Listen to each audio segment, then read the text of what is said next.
Good morning, friends. Good morning, good evening to all the participants joining from across the world. I sincerely thank everyone to join on Sunday morning on this for this My Time session. So, welcome, friends. So, as we all know, this My Time is a platform where we bring spirituality and science together.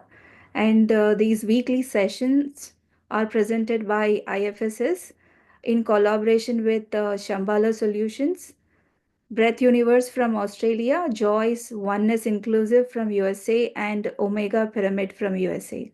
So, friends, today's program is hosted by Shambhala Solutions. So today's topic is Vigyan Bhairav Tantra Part 4. Right? We are like on the session of 4, like Part 4 of the Vigyan Bhairav Tantra. So in this session, we'll be more discussing about the mind, the nature of mind, and how to go beyond the mind. Right? So before we dig more into the session, let's meditate for 40 minutes as usual.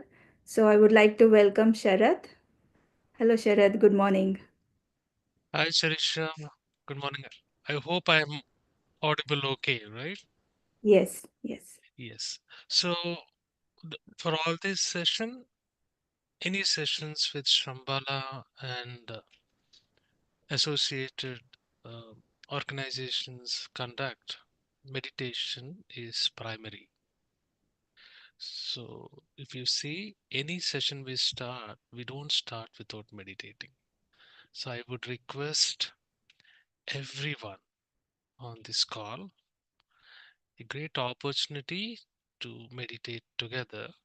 So start disassociating yourself from everything you have been doing so far. Find a quiet place, dim your lights if you want, close the door, don't lock the door. Find the right posture where you can sit comfortably.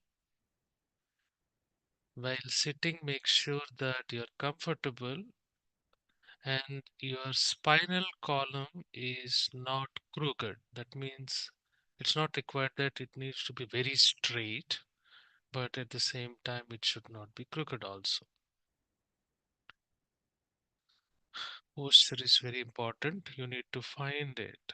You need to practice it. If you already done that, please find that posture, the sitting posture, to sit quietly for longer time in meditation. So let's give us 10 seconds to do that.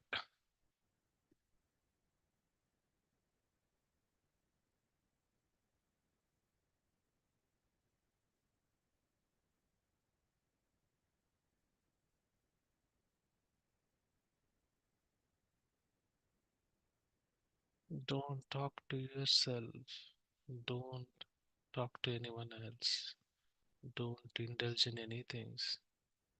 Just find your posture to sit comfortably.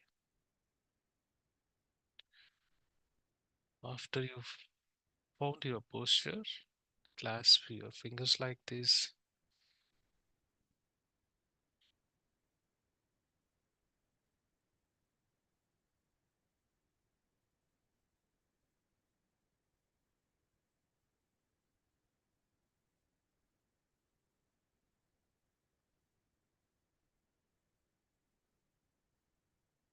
Any activity, primarily thoughts, as long as you're doing an activity, as long as you're thinking, you're not in meditative state. We all think that whatever we do, we identify with that and say that we are that, we are this. In meditation, we try to make sure that mind is set aside using the same mind and get to that original identity which is beyond your mind. Mind is so fused to your body, so we also identify with our body. Transforming mind and body, going beyond mind and body to consciousness only, is a first step to meditation. Going beyond consciousness is the topic of Vigyan Bhairav Tantra. So, first, we need to reach the state where we are pure consciousness. So, let's start that. Hope everybody found their postures. Eyes are very important. They are the sure windows where mind will escape and engage you with the external world. So let's internalize it, including senses, all your five senses, by slowly closing your eyes. Close your eyes. If you have specs, remove it at this right time.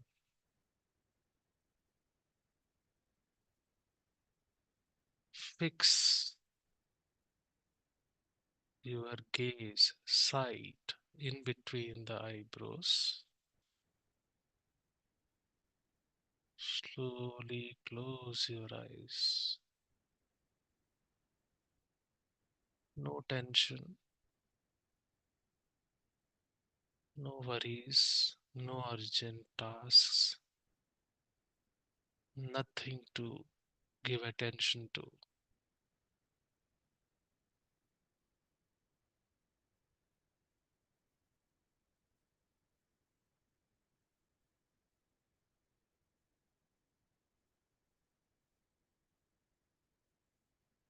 Ignore everything else.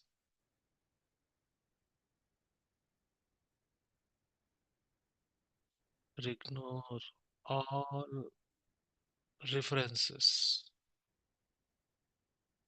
The references are any background noise coming from your neighborhood.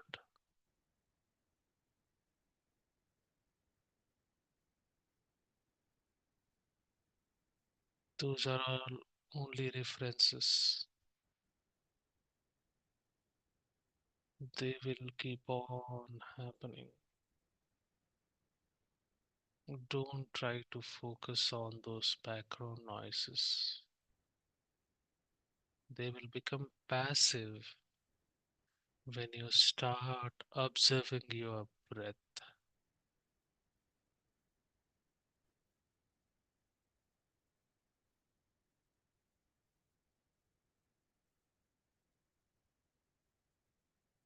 Make everything else passive automatically by bringing your focus to your breath.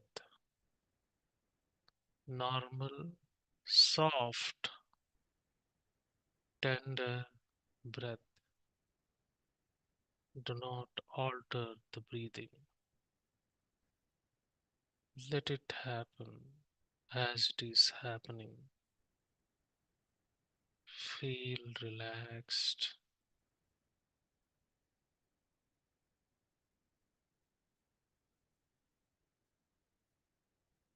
When mind is brought to breath, then there is larger chance of cosmic energy getting into our body, every corner of our body, to heal and make us healthy and prepare ourselves for higher possibilities in meditation. As long as mind is scattered in various activities, we block this cosmic energy, use it for unnecessary activities of mind, and we are vulnerable to diseases.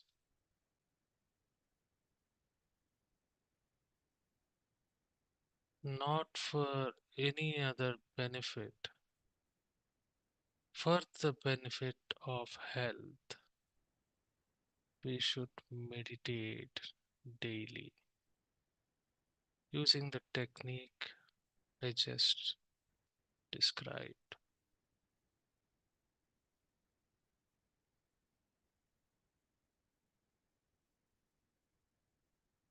Observe your breath.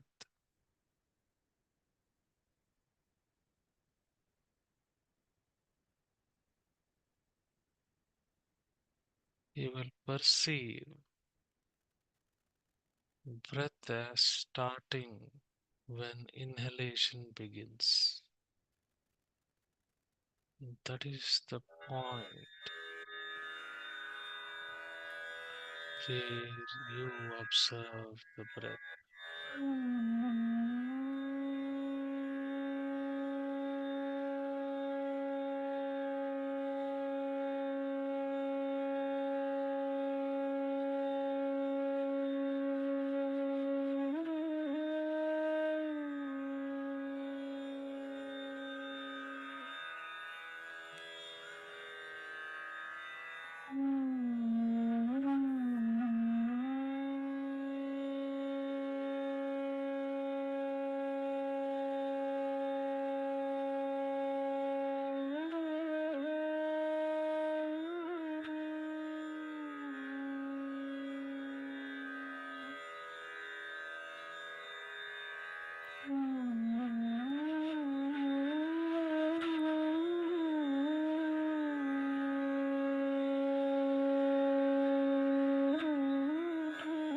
Each observed breath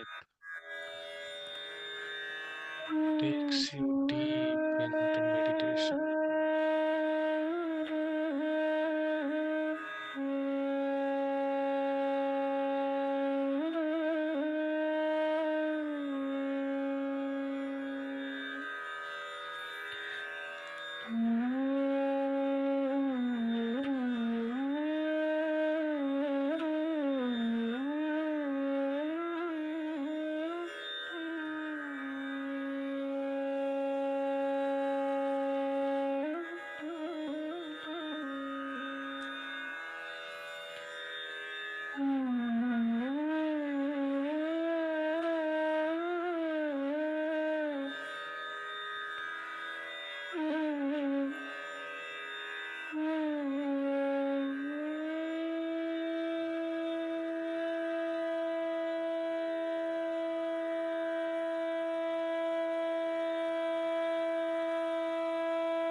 Relax.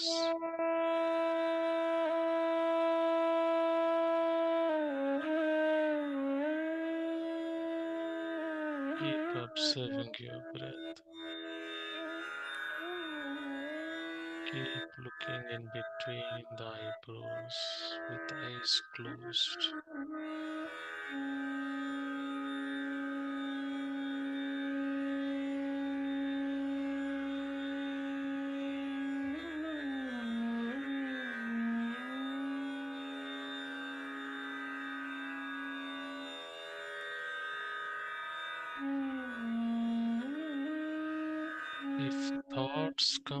between. Let it come.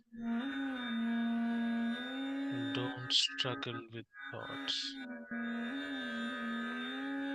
Like any other background noise, if you don't pay attention, they will become passive and disappear.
Be with your breath.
Be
in this meditative state for next 5 minutes.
Last 3 minutes.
Last 2 minutes.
Last 1 minute.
20 seconds.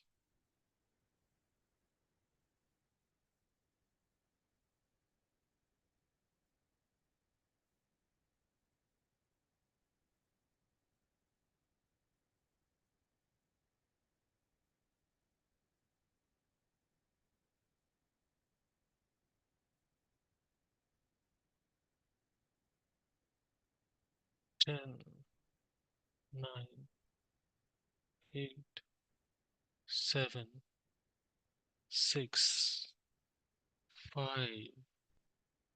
4, 3, 2, 1. Now slowly open your eyes.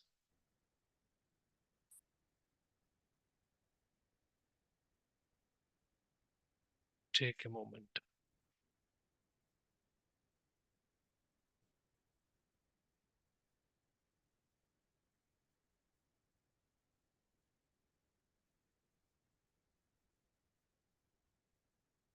So meditation is meditation, right? So let's not qualify it as excellent, bad, good. That is another distraction. We just meditate. So today's topic, I will just touch on that and then I will hand over it to Jenny to discuss on the topic. So we are always engaged in this world in consciousness and energy. Without consciousness and energy, you cannot engage. Consciousness employs your mind to be in this world to do activities. There is no problem with that. That is required.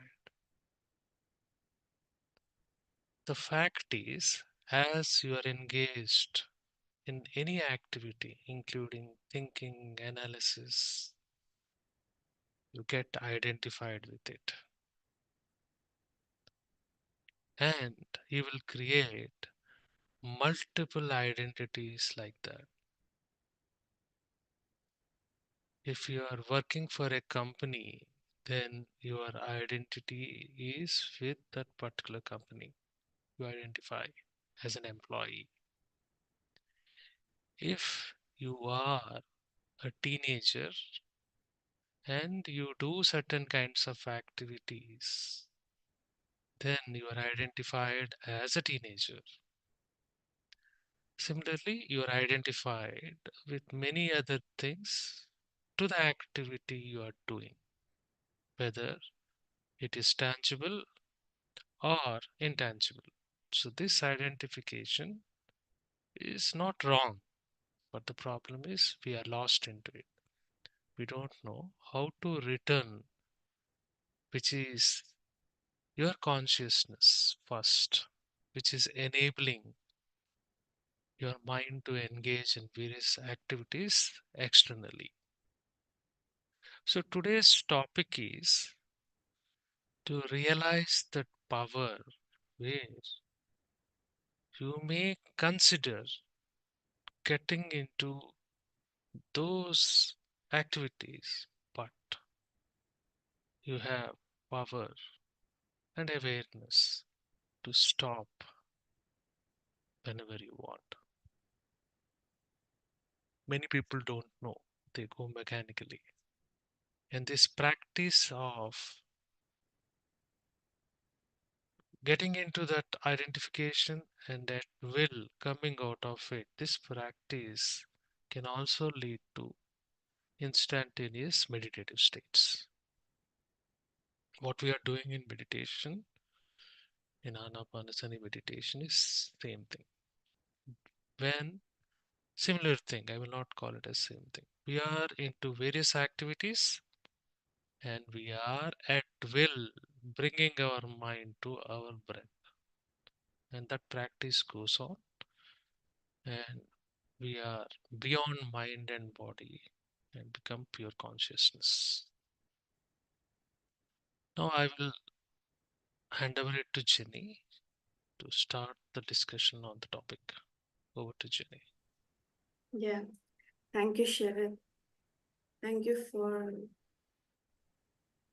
not a good one. Thank you for meditation, right? So we'll start with the techniques first today. Further techniques. So today we'll start directly with the techniques. So moving on to the techniques, there are several stop techniques. So 25th technique is stop. Just as you have the impulse to do something, stop. Sharat, you want to add? Yeah, as I said, stop techniques. So, what happens when your mind is engaged in external activity or whatever it is, thinking we are flowing with it, thinking that there is no way out, but there is. Any moment you can stop and see what happens. So that is what it is. This is for those people who are into a lot of activities, right? They are so restless in their mind that I hear they saying that they cannot meditate. For those people, it is possible. Any moment, even before there is some impulse to do anything, you can stop. You need not do it. For example, you want to have a coffee, that impulse is coming because of various reasons, but you can stop. You don't have to. And see and observe. Now, the question is stop and observe. You don't want to have a coffee? Nobody does this, right? It's not you don't want to have a coffee. That is a wrong statement. I will not have coffee. Don't use the term want, right? I don't drink coffee. The impulse was, I want to drink coffee. Don't drink. And now observe. The mind will go now. Either it will express a craving or it will create so many things. Just observe. In that process of observation, on some day you will find that you are not that, you are something else. Consciousness.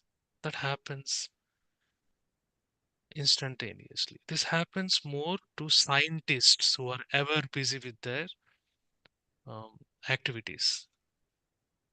After doing lot of activities, they will give away. Right? The great scientists like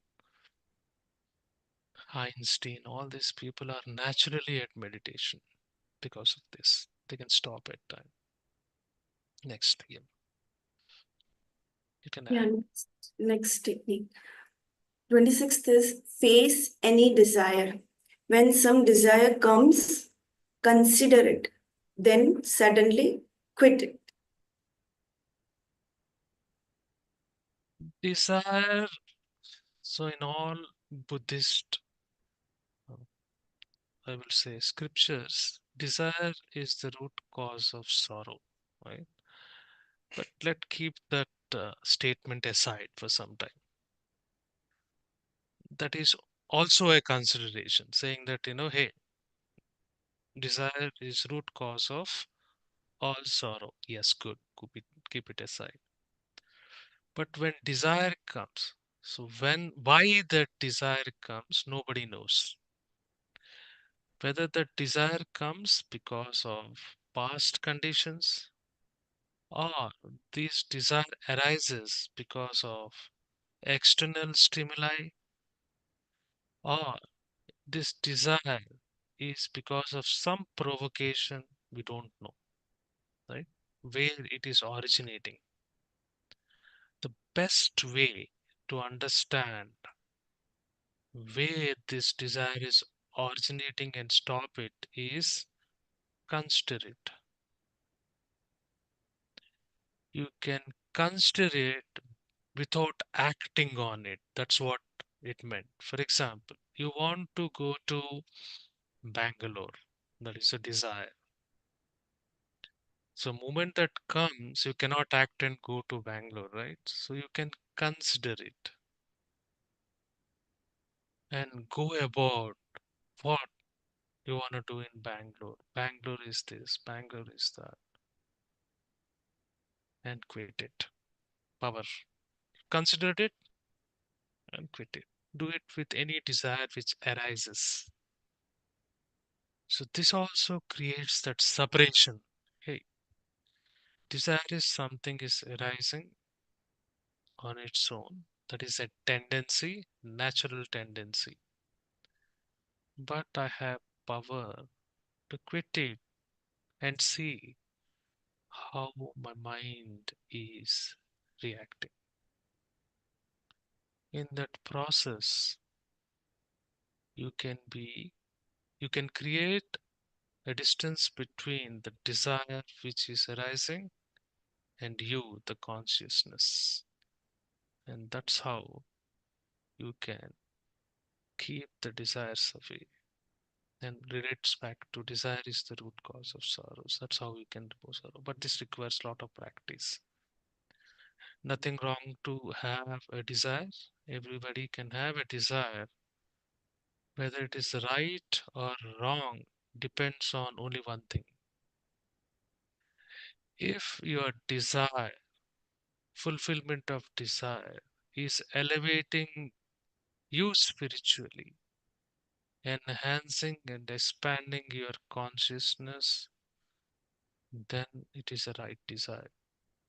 But the desire which will put you in this cycle of wanting to have again and again, and dissipating all the energy, then it is a wrong desire.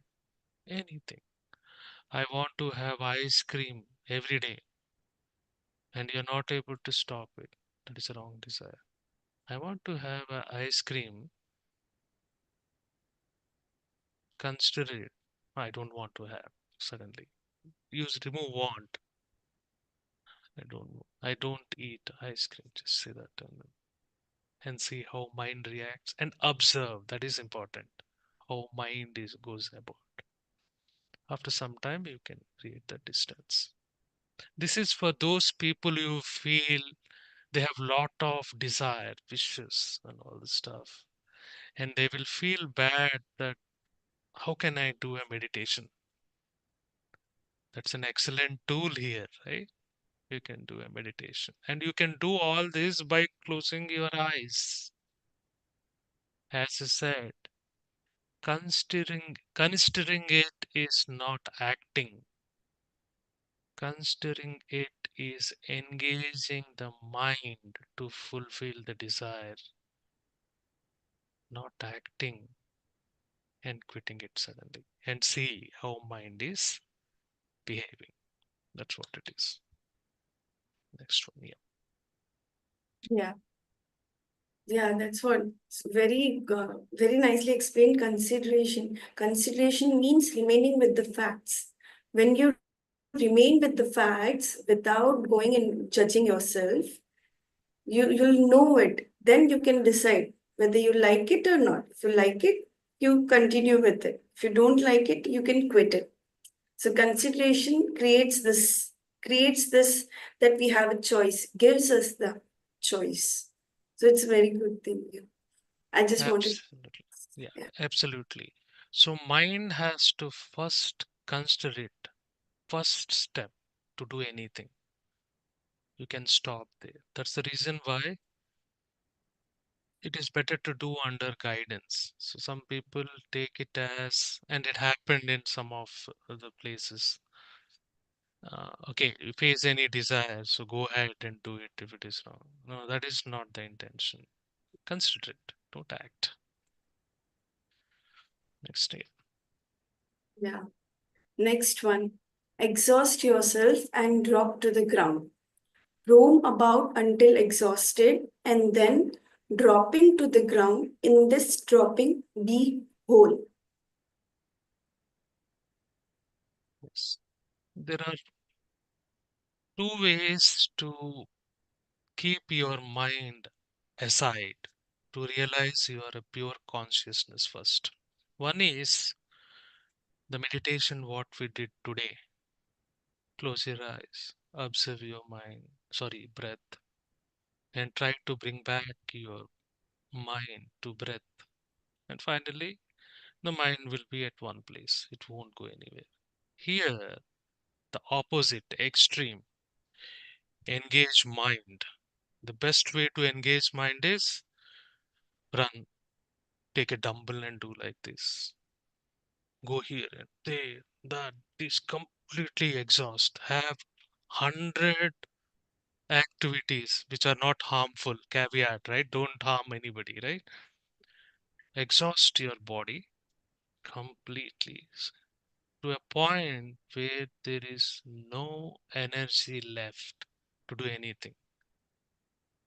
This is the time naturally mind will induce sleep if you don't know this technique. So you will sleep. Even if you are hungry, you will sleep. But at this time, when you are exhausted, be aware your mind is taken off. There is nothing, no energy left for mind to engage. Now you observe. Drop where you are suddenly and observe the mind. Now you create the gap again between consciousness and activities of mind. Because mind is not doing anything, mind is almost all zero. So what is left? Consciousness. And this is where you feel a whole. You are a whole, right? You are the consciousness. This needs to be experienced. This anybody can do. So people who are exhausted, athletes, those people can easily practice this technique. Yeah. So talking about energy, let's go more on energy thing. So we are always in the energy, right? Energy comes in or energy goes out, right? And we are always converting our energy. Converting means we have this energy and this we are using it either uh, for having food, or if we get angry, that is also converting of energy. If we love, that is also converting energy, right? So you are converting your energy and changing its dimension every moment, but you are doing it without knowing it. So now when we know about it, now what we can do is, it's a very very beautiful thing which we didn't know. It's what's beautifully explained in the book. For example, let's take it how to convert energy. Okay. Now you are angry. Okay, you are very, very much angry and you want to beat someone, right? To destroy it because he has done something to you. So that this energy has been created. Now your mind is destructive and your energy is moving towards violence, right? Now here you stop and you know that this is also an energy. It's not of anger energy, it's just an energy. We can convert it. Just now, suddenly you go to your friend or your wife or your child, anyone, and love him or her. Like hug him or her, kiss him or her, embrace him or her. So suddenly you'll create this conversion. Now, while like starting for this first time when you do it, you'll feel like you are acting it out. You won't feel it naturally that you're doing it. For first time, for few times, you'll feel like you're acting it out. But do it. Suddenly that it will come and you'll understand. It all comes with a practice, right? So you'll understand it will be expressed but in a different way, and it will be so deep because this energy was there, and now you know that this is an energy and you have converted it. See, energy will has these laws that it is always in movement. It can never be static. So it will either go out or it will either come in, right? All these techniques we do or we understand. Why? To get our energy within, so that we know ourselves. All the time the energy is going out. So when you so this is also very good technique to convert, how to convert energy. It was very good, beautifully written in the book. So, and why we talk about energy, why men can do it? Because only men is consciousness of possibilities. With men, freedom comes into existence, choice comes into existence, Only then difficulties and anxieties. With animal, there is no struggle. There is no need for transformation. Because why? Because he is as it is. He doesn't know that he have a choice. He doesn't know that he can be inauthentic. He's forced by the nature to be authentic because he is unconscious. That is the reason he is happy. So he doesn't have any choice. That this animal doesn't have any choice. But man has this choice. So, but now it is necessary evil that we have to teach our child. We have to cultivate and condition him. Of course, when we know that, see, we talk about conditioning, deconditioning a lot, right? So every parent would have thought about it that from the childhood itself, let's not condition the child, right? We would have thought. But that's not the case. We have to, it is necessary evil. We have to condition him. We have to cultivate, we have to educate him so that he becomes a man. What we are doing is, whatever we are doing is, it's from the outside, from without, right? We are conditioning him from the outside to be a man. because naturally we are also animal.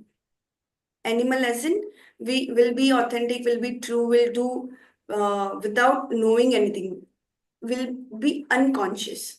So we have to educate him. Then, when this third possibility comes with these techniques of meditation, that these techniques will really help him to decondition, uncondition himself. Whatsoever society has given will be taken away again. Then you will not be an animal. You'll be a man. But you'll be more than men, because now you know what authenticity is with consciousness. So that will be altogether different authenticity. So, and that's why men must revolt against conditioning. We revolt against many things and we go down or we go below. But no, we should revolt against conditioning and go beyond. When we know what is the real or fact, then only it can be changed. When we know it, if you are aware of your ugliness, it cannot continue. When you are aware, it cannot continue. So with everything that you are doing or you are thinking, go deep down. That's what we are also practicing always with meditation. In meditation, we do this only. Now we go deep down with everything, whatever is happening. Whatever is happening, we go deep down. One more thing, reaction can never be right. So that is the reason it was said that consider it. Considering means remaining with the facts. Reaction will always be wrong. It can never be right, because, for example, somebody insults me, I insult him immediately. So that's a reaction. That is definitely that will be wrong, because in anger, I will say anything which I don't know. I'll be unconscious of what I'm saying and it will harm. And then afterwards, I will repent. Oh, I should have not done that, right? So reaction is never right. So that is the reason we stop and we consider it. So with consideration, see, that's what it is written, that when you have considered a fact, there will never be any suppression. So then either you like it, so either you like it and you continue it, or you don't like it and you drop it. So with consideration, you get this choice. And all these things will come slowly, gradually. If you be hasty, like now only I should be doing it now, I should consider it now. No way. If we cannot do it, you'll not reach, or we'll not reach anywhere. For I'll give you an example of my personal example. Slowly, while doing meditation, we get to know that okay, this mind is so much talking, so many thoughts are coming. So when you get a little bit more aware that okay, mind is coming, so many thoughts are coming. In sleep also, sometimes it happens like I'm getting the thoughts. I'm not sleeping. I'm not getting a no thought sleep. Always thoughts are coming. So this is now I am getting aware of the mind, how mind is. So slowly, I'm also at a first step. So slowly we'll go to that part that we are not affected by the mind. Right? Now let's go on to more techniques. So, technique. Now, a technique for the intellectual and a technique for the feeling type. Okay. First one is for the intellectual type. Imagine yourself losing all energy. Suppose you are gradually being deprived of strength or of knowledge. At that instant of deprivation, transcend. Yeah, Should please? this is um this is this is a technique which is related to intelligence.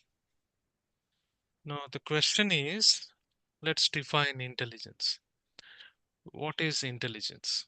Intelligence is all external things which you believe is causing the current situation or thought. That is intelligence. Anything. Temperature is hot outside. Fan is rotating. All different things becomes that intelligence, and it becomes an information, and then it might lead to some knowledge, some experience, right? This is how an intellectual person who is slowly rely on intelligence will work, right? That means what? This kind of individual, if you want to get into meditation, wants all facts, logic. So he wants input. If it is not there, this individual say, if it is not there, means not there, right? If it is there, means yes, it is there, but you are saying it is not there. So there will be some kind of contradictions for an intellectual category person. So for the person to understand how to get into meditation, how to disengage the mind is take on all knowledge you gathered, right? Now what you do is slowly remove one by one. Take out, take out, take out. While taking out, observe, are you existing or not? Go on, take out, take out, take out. And as you take out, the sense of deprivation will come in, right? If it is very hot, you are feeling hot, right? Take out the knowledge that you have to switch on a cooler, right? Don't switch on, deprive. That is how intellectual person will work. You are feeling thirsty. Something is there, right? Intelligence, right? I'm feeling thirsty. Deprive yourself. Don't drink. Like that. These are some examples so that you can understand it simply. Deprive it, deprive it, deprive it, deprive it. And that's why it should be done under guidance, right? At some point, you will transcend. It will happen automatically. You will suddenly see that you are existing even all these deprivations that cannot be explained. So, I will give you one example. Meditation. When you meditate, be very honest, everybody. When you are meditating, after some time, you will say, "Abba, who will sit like this?" You will say, you will feel like this, right? However intelligent you are, however spiritual you are doing an activity meditation. Oh, who will, when this half an hour will be over? Now, what you do is in meditation, if you see, keep observing. You are depriving your mind to escape by leaving the practice and engage again, right? In the activity. You are depriving the mind. Intelligent people have to take like this, depriving the mind to get that excuse and exit. Deprive it. And after some time, you will try to exit, and you are depriving, and suddenly you will not do anything. You will sit like this. That is when the transcendental meditation happens. Instantaneous. This cannot be explained. This needs to be experienced. Yeah. Right? So then the next technique is for the feeling time. Devote yourself. Devotion frees. Devotion is something where they will not allow mind to judge at all. Remember, in intelligence, the previous technique, you are reliant on the intelligence, little judgmental there, right?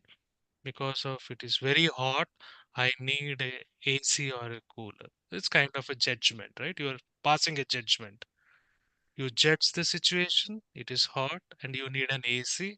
You're using deprivation not to switch on the AC, to go to the source consciousness. Here, you don't judge, you will surrender, you will just follow. Complete freedom, not to give to the ways of your mind. Your mind is conditioned. There is a definition of mind here. Mind is, quote unquote, is like a disease to the mankind. We are pure consciousness, very institutionally, with universities, with curriculums, with habits, leisure, we bring this disease called mind and we are cut off from our consciousness. That is how beautifully is explained in VBT. So mind, they call it as disease, right? Here, and that mind conditioning gives color in whatever you are considering. This is bad or good. Should I do it or not? Will I get money? Oh, Jenny said that by doing this meditation, I will be relaxed. I will get lot of energy to lift 100 kgs of boulder. That will go on in your mind. That is not devotion. What you do is you will not go with the ways of the mind. It's a disease. You will keep it aside and devote completely. You are not worried about what will be the result. You are not worried about what will happen to you. Give yourself complete freedom to do what you're doing. Just do it. While doing, I'm doing this, what will happen? I'm following this person. Is this person good or bad? Do it at the beginning. After that, don't do it. Okay? I am going on this path. You started on the path and you're still thinking that, it is good or bad. Did I choose the right path or not? Do it at the beginning. Afterwards, you devote.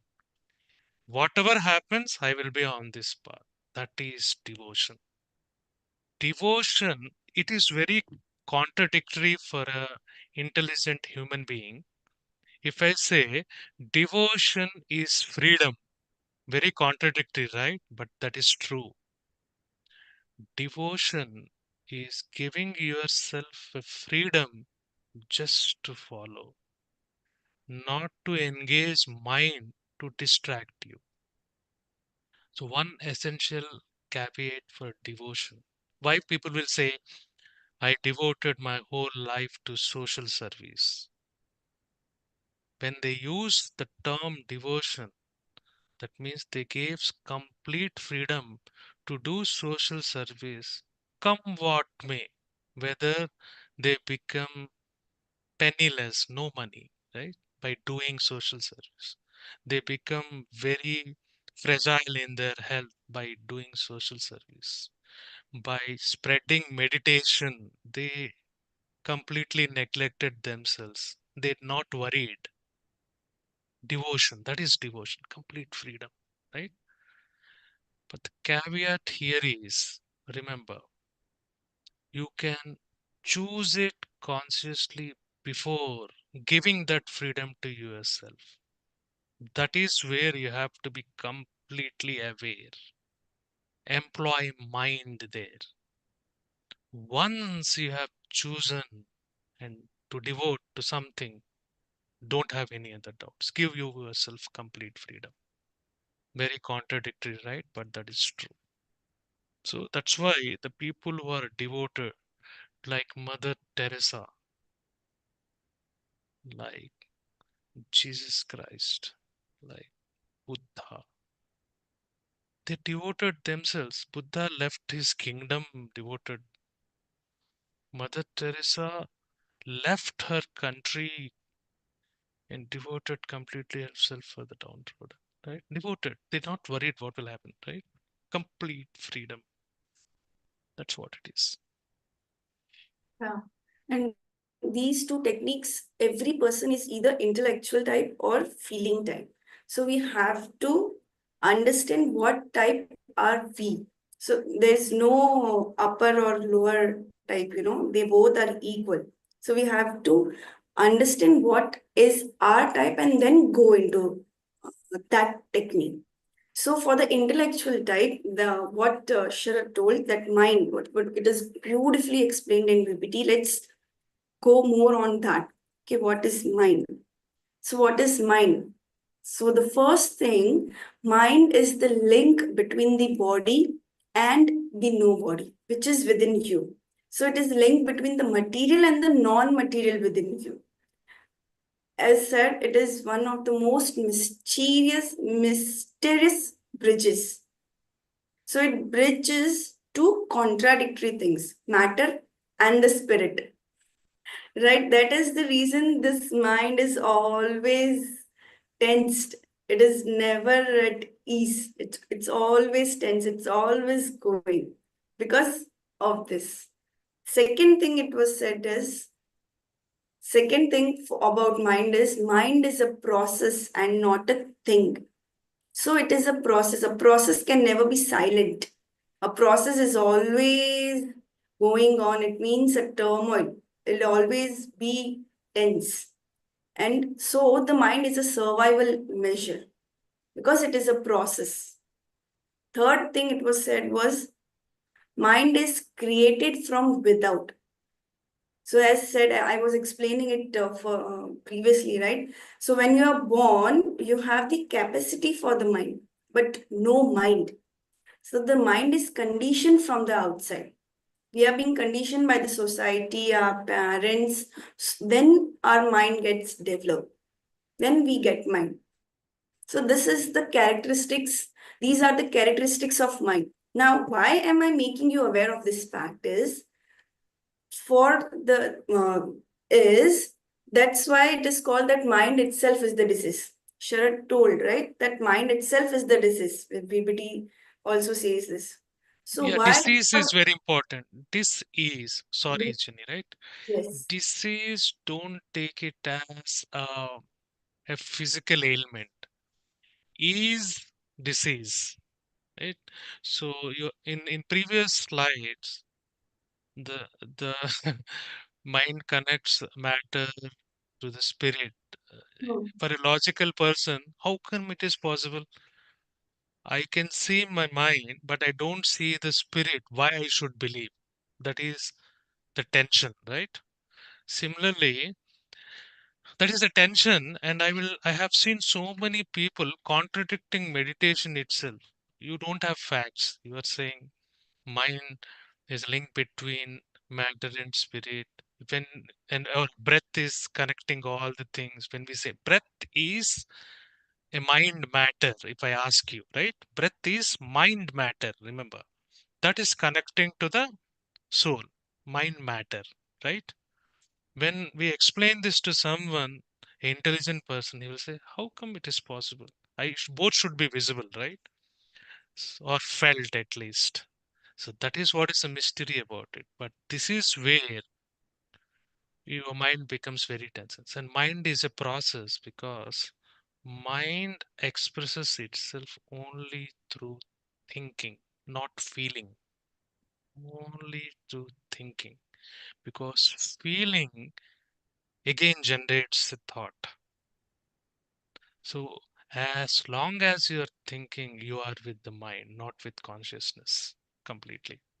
So in meditation, what we do is we bring down that activity. Great masters almost bring it to zero, then they are pure consciousness. Right? That is what this one is. So mind is a process, that's why, right? Something have to be done. Every activity, what you do externally, it is first originated in the mind. Right? Remember, right?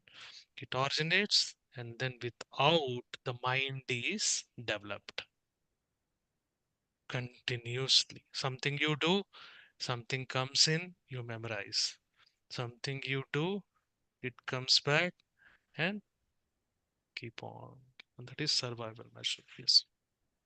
Yeah, that's what it is, conditioned from the outside. Now it is conditioned from the outside. We know uh, we are man from outside, not from within. From within, we are still animal only. So that is the reason these techniques help us to be men from inside as well. Then will be a pure consciousness as Sharat told. So that's what I was saying, that mind itself is the disease. And that is the reason, because life changes every moment, but mind belongs to the past. Mind is always old and life is always new. That creates the tension, that creates the conflict. So now what to do? For this, I'll give an example. So let's say I'm here and the room is hot. Okay. So we can do two things. Either I can make arrangements that the room is not hot. And again, that arrangements will have their own anxieties and tensions, right? Or I will have a second option to leave the room and go out. Understood? So this room means mind. So mind, now we know the characteristics of the mind, why mind behaves like this or functions like this. And now we know how the mind works. Now, gradually, we can practice leaving the mind as it is, whatever it is doing, and sit. That's what we normally do in meditation also. Leave the mind as it is, whatever it's doing, let it do. And we go outside, leave the room and go outside. And again, whenever we want to use the room or the mind, we can go and use it. So with this, you'll be a different person. When you have known about this and when you practice going out of the mind, like leaving mind as it is, you'll be a different person. So we'll practice this and let us know the experiences. Now, for the feeling type, what Sharad told was devotion. Devotion means surrendering, right? Surrendering it completely, to forgetting about ourselves and total surrender. So for that surrender, love is needed. But which love? I'm not talking about the relationship love. Love as a state of mind. When our state of mind is love, we can surrender easily. So now let's talk about the relationship one for a bit. Now, whenever you are being loved by someone, you create around you an illusion that you are needed by the existence, at least by someone. You feel that, okay, you have this thing, why am I here? Wow, what is the purpose? You need acceptance from others, you need recognition from others. We need that, right? So that is the reason there is so much need of love and of being loved. But when it becomes possible to live illusionlessly, to live without illusion, then a second different dimension of love comes into being. Then we know, okay, this was an illusion. Now we are capable of leaving without illusion. Then it is coming to understand, to realize that you are not different from this existence, which looks so different. For the purpose, we were looking for love, that we wanted to feel one, right? So this won't be there when you come to. So when the whole universe is with, unless you come to know it, feel it, and realize it, you will not get what this love, state of mind love is. You'll understand the whole universe is within you, and the whole of you is in this universe. Yeah. So we have to know it. Feel it, realize Absolutely. it. These all, whatever me and Sharat are explaining to, all these things are for you just to know about it. Now you know it. Now you have to feel it, realize it yourself. So Yes, moving on absolutely. to more techniques to help you do this. Three looking techniques. So the 30th one, close the eyes and stop their movement. Eyes closed, see your inner being in detail. Thus, see your true nature. Yeah, this normally we practice every day, right? So remember at the beginning of the meditation, I keep saying fix your eyes in between the eyebrows. Forget about third eye and all, right? Uh, Eyes, if I tell you this in medical terms, right? There is a movement in eyes when you see anything. There will be a rapid movement, right? As long as that movement is there, your mind is active. You have to shut that down, right? So that's why you close your eyes, fix your gaze here, stop all movements of your mind. That is when automatically you will start seeing your true nature, the makeup, all the layers of your inner self will be slowly revealed. For that, you have to first close your eyes, and we do it. It's very easy to understand. But if you're not fixing your eyes, not arresting the movements of your eyes, then no problem. There is a problem, right? Because when eyes are moving, even before without your seeing, it will engage your mind externally, right? Moment you think something, eyes movements will start. Movement, don't take that as physical movement, right? There is some movement. So that needs to be arrested. So you need to keep it here. Come what may. Don't move your eyes. Close completely. And look at there only, intently. Stop all the movements. Breath also, don't do anything. Just look at it. The beauty is your nature is automatically breathing the nature, right? That's where the true nature observation starts automatically. So, me saying observe your breath is futile, not required. When I say just intently look in between the eyebrows, after 2 minutes, your focus will automatically slip to your breathing. Natural, right? And like that, you will go and see all the true nature of yourself. That is what it's all about. So we do it every day. Yep. Going on to the next.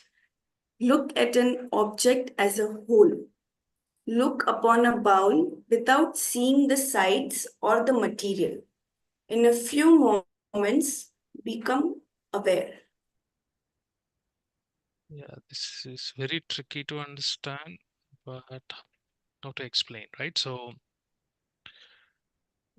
when we look at the object, we will start with looking at its various edges or faces, right? We start looking at it.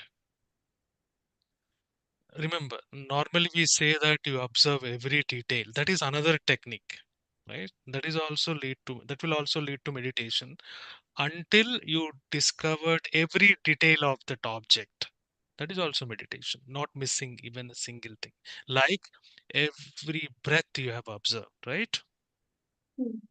Similarly, here it is little extreme this side. Now don't look at the dimensions, sides of your the bowl, right? Whatever object you're looking at, try to, because what happens is that if you start doing that, your mind gets scattered now again, right?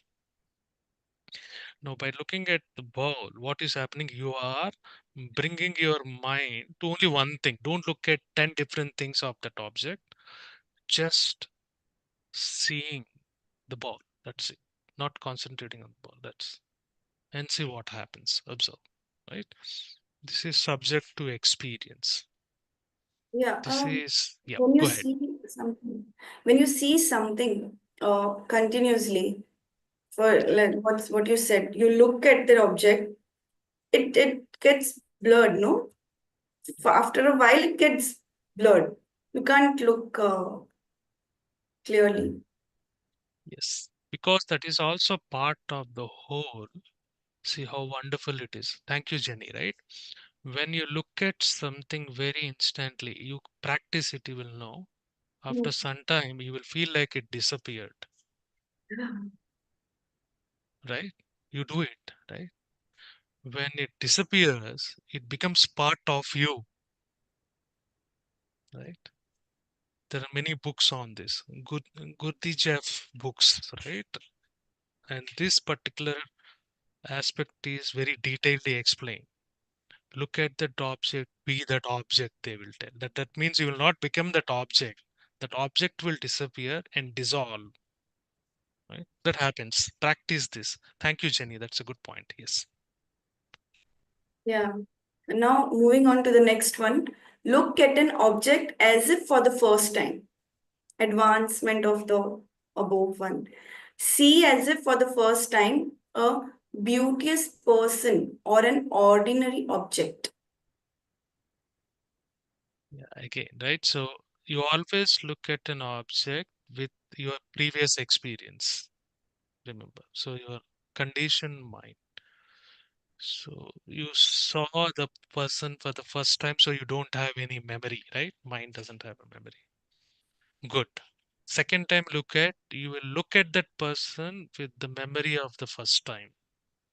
Like that, your perception will change over a period of time. Keep looking at it. So here what they're saying is to remove mind, because by employing mind to analyze a person you're looking at, it means you're engaging the mind again, right?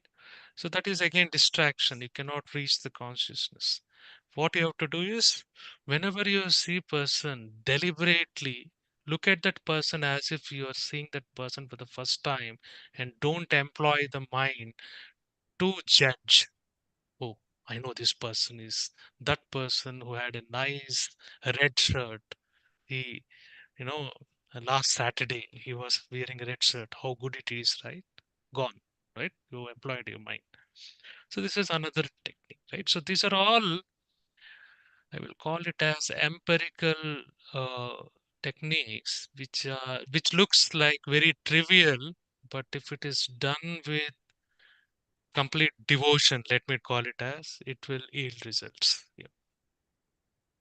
Yeah. So, moving on, there was a question in the book where somebody asked most of the techniques. Just a minute.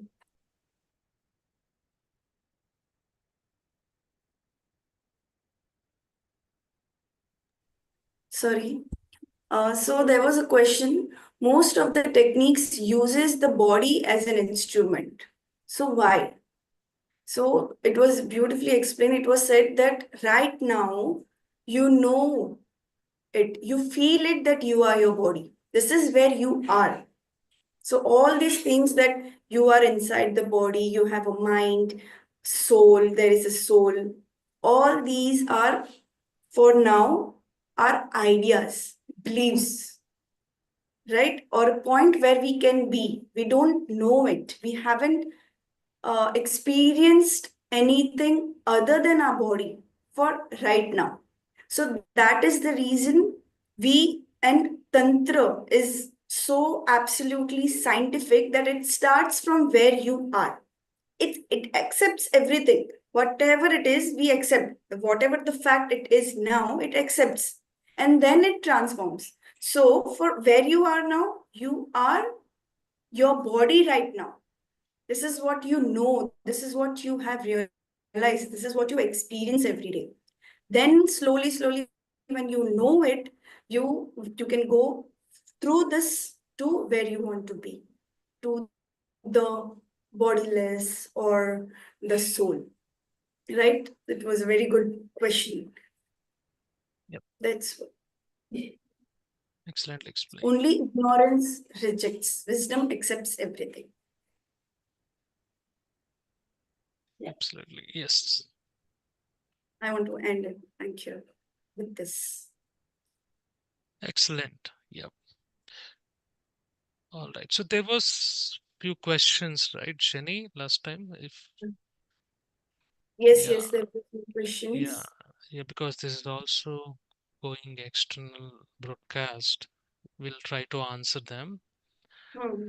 So do you have these questions or do you want to do it now or can we do it Yeah, later? let's do it now, and I'll just read it out. Sirisha, can you? Yeah, sure, sure, Jenny. So the first question from the participant was, for a meditator who is a beginner, does he or she should have a guru? No, Okay, don't have a guru, right? Because guru at the beginning stages creates unnecessary um, dependency. It creates a dependency in such a way that if there is no guru, I cannot meditate. That needs to be first curtailed. That's the reason why we keep saying don't uh, don't aspire to have a guru. Don't. If that is the intention to have a guru, to having a guru's purpose is defeated. Listen to me carefully. If your intention is to create dependency for whatever spiritual attainment you have to do or get the benefits of the benefits, a guru is needed, then the guru's purpose is defeated. What is a guru? Guru will not do your things. Guru will not even open the door. He will show the way. But you have to walk the path. That is the only thing Guru will do, right? But for that, you need to be worthy of it. You need to be disciplined first. So that's why there is another, I will say, saying at a right time, Guru will come. So wait for that. What does that mean? At a right time, what do you mean by right time? Right time is first be yourself very disciplined. Do meditation with the techniques which are given. Best and simple is anapanasati meditation. Do it daily. Be disciplined. Do it daily. Guru will come when you are ready. Don't crave for it. Don't create that dependency with the Guru. Guru nahi hai, to meditation nahi hai. So, is life mein there is no Guru, that means meditation is not for me. Gone. That is not the attitude to start the meditation. You don't need to. You don't need a guru to do meditation. To make it very clear, if you really want your guru, your breath is your guru. You cannot lose it. No way. It is not dependency also, right? So that true, means what best way is take your breath as a guru if you need it.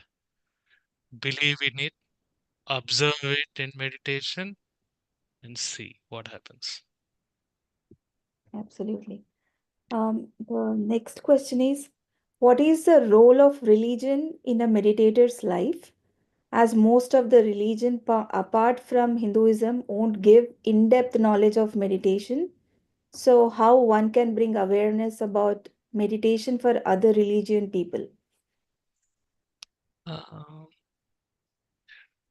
I little disagree with this particular statement. Every religion is religion. So religion is required to free yourself from all the conditioning by applying conditions, rules. You have to do it in a certain way. you have to do this, you have to do that. That is religion. But all these things are done, any religion, without taking names, should ultimately take you to the point where you are free, right? So that is what is religion's purpose is. A true religion in all its books, any book, holy book you take, definitely it has this subject called meditation with some other terminology. Correct book, authentic book, right? Correct source of that particular religion. So to say that it is only in Hinduism is incorrect because meditation has no religion. Meditation is not a technique. Techniques will lead to meditation. It is possible that techniques, listen to me very carefully, it is possible that techniques are there in the religion, but meditation is common, it is uniform, it is the same thing. So meditation, don't relate it to religion. Yes, techniques you can, right? Techniques can be religious, but if it is relating to the meditation, then it is the correct religion, right? So it is not just name religion. Any religion, any cult, anything you follow, a group you follow, if it leads to meditation, then it is the correct religion, right? So with this intention, if you read the holy book associated with that particular religion, with this particular intention, with this particular thing in background, I am 100% guaranteed in that particular holy book related to that religion, you will find references to meditation. Guaranteed. So that is the answer to this question. Technique, as I said, techniques can be religious. Yes. Thank And you, Sharad. techniques can also be non-religious also. Like observing your breath is no religion, right? Yeah. Right. Right. So the last question asked is, what does it mean when in deep meditation tears comes from eyes even when the concentration is on breath? This is, I will call it as very personal, right? Why I am telling personal? I am taking Jenny's name. Pardon me, Jenny, right? When, and also Sirisha's name, right? When Sirisha does meditation, she gets tears, right? But when Jenny does meditation, no tears come. Best way to explain. So that means what? It is not generic, but it happens, right? It rained only in New York. Doesn't mean that New York is the only place it rains. But at the same time, it may not rain in Mumbai or London. That does not mean that London does not get rain. Rain can be universal, but where it happens is personal. Personal in the sense specific, right? Now, what to do when tears come? Observe. Go to the source. That is what is meditation, right? Go to the source and find out why tears have come. On a lighter side, the tears could be because there is some infection in your eyes to make it little lighter, right? Then when you know that source, then you will say that, hey, this is nothing to do with meditation. How wonderful it is. You know the source, right? But if you know that these tears are coming because of some suppressed emotion, that's what in Vigyan Bhairav Manta says. When you are not suppressing anything, that is where it creates freedom, liberation in you. If you know that that is because of some hidden emotion and you reach to that emotion, oh, that is also wonderful, right? Now you know. With the help of tears, like a rope, you reach that emotion, why it caused the tears, and free yourself. Once you are aware, once you are completely aware of why something and so and so and so happening around you, you are free from it. That is a cosmic law. As long as your awareness is low, you are ignorant. That is cause of misery. That keeps repeating until you are fully aware. In meditation, that awareness is increased, choices are created. You want to cry, you can cry. You want to laugh, you can laugh. You want to drink coffee, you can drink coffee. How wonderful it is, not? So, meditation leads to freedom. That's the answer to this question. Thank you. Beautiful. Wonderfully explained, Sharad. Thank you so much. So, friends, if you have any questions or you want to share anything, please raise your hand so that we can unmute, or keep your questions in the chat.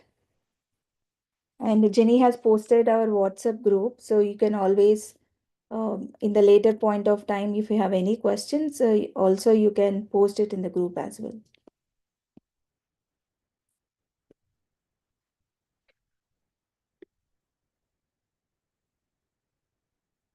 Okay, so I don't see any questions in the chat or anybody raising the hand. So I hope like everybody are like sinking the knowledge whatever has given to you. So you can always reach us through WhatsApp group and post the questions in the group also. We will take up in the next session. So friends, thank you so much for joining this call. And thank you, Sharad. Thank you, Jenny. That was a wonderful presentation. A lot of knowledge and wisdom has shared to us. Thank you so much. And we will connect you back next week at the same time with a different topic. Thank you. Thank you. Thank you. Thank you, everyone.